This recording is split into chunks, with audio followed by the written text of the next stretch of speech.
said the audition process was so special. This show is special. Yes. What makes this not your normal love story, or maybe it is more of a normal love story than what we normally see on TV? Well, yeah. My thing is, it's like I'm kind of becoming monotonous and repetitious at this point, but but I have to say it. Like, I feel like it's so much to gain from this show because it shows you that you don't have to be afraid to move on.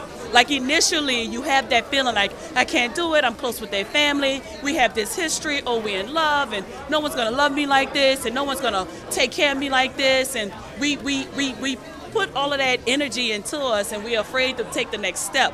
But I think this show, it kind of lets you see that you could take the next step. You can go ahead and get out there, and you can make it happen, and you can have more fun. You could find your old self in moving on, and it could be better than your past. What I was going to say feels so special is from the very first minute, all right, we're going to talk about race. We're going to do an interracial relationship. We're going to talk about, are you good enough to date a black woman? Wow, Yes, come big on. question. Yeah, we all have. I'm married I am in an interracial relationship. My second marriage. My son is black. My first husband. We don't hear about that. Not enough. And I tell my son, my real son, you got to know who you are first to date and to be in an interracial relationship. You got to know who you are inside. Otherwise, you'll lose yourself. Otherwise, that person will start trying to act like you. And you see that a lot in a lot of interracial relationships where the white person starts trying to, be all hip and jive, and we're not all that way. We all don't do that.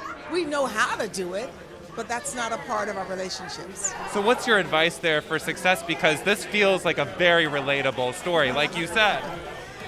I say, don't try to change your partner. Don't ask your partner. You fell in love with that person for a reason. You fell in love with that person for the qualities that they possess, and all of a sudden we start wanting people to be like us. And that's the danger. People say to me all the time, how do you and your husband not argue? And we always respond, neither one of us has to be right.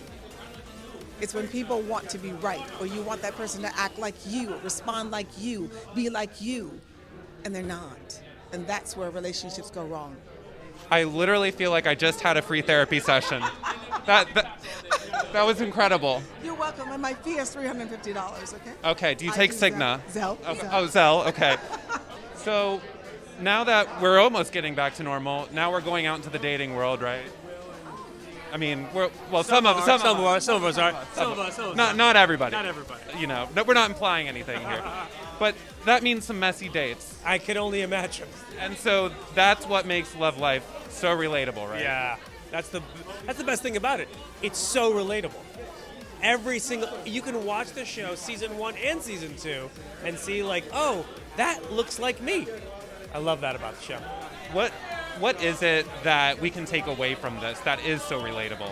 That it's all a messy, crazy, and it needs some hard work to push through to kind of find that perfect somebody. I think what's so great about this second season is it's kind of teaching everybody how to date again, because now we're all just coming out of lockdown, like, how do we do this? And your character kind of goes through that again. Yeah. He comes out of a different kind of lockdown, the breakdown of a marriage. Talk about that a little bit. Well, I mean, it's like it's a sad thing when it's like there's nothing really wrong, but it's not right either. And there's something about that feels very adult and also a little bit more painful. And more real too, right? Yeah, because I don't think it's always like some great transgression that ends relationships. It's sometimes just a matter of people changing and realizing that they want something different at a stage in their life when they thought they had sort of made all those decisions. So, it's tragic, but it's also a necessary part of growth, I think, to sort of embrace those big changes and take some big swings when you need to. I feel like you touched on it, but what is it that makes this show so relatable? I mean, you're already saying it. I think that it's that. I think that also it's just, with New York being such a prominent sort of feature of the storytelling, it's, it's not it's not all taxi cabs and glitz and stuff. It's a lot of bike rides and sweat and awkwardness, and and I think that's important. I think it's the thing. It feels like the life that a lot of people are probably leading, in a lot of ways, and not something accessible and cool and slick. It's just meant to be real. Anna, congratulations. This feels so special, so real, so raw. What advice do you have for those people out there just looking for love, trying to make it happen?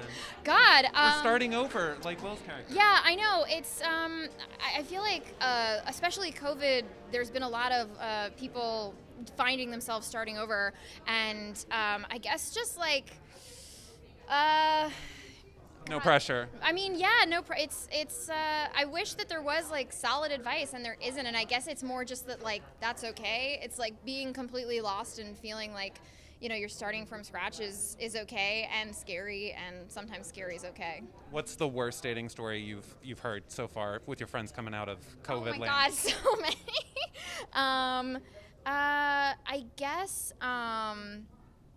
just like I feel like there's been more than one story around COVID time of people like showing up at your house because they know you're at the house because you're not really going to be anywhere else. That's mortifying. And are you not embarrassed? Like, are you not embarrassed just showing up unannounced? We're still in lockdown Is it at the that 50s? Get out of here. You can send a text. Get out of here.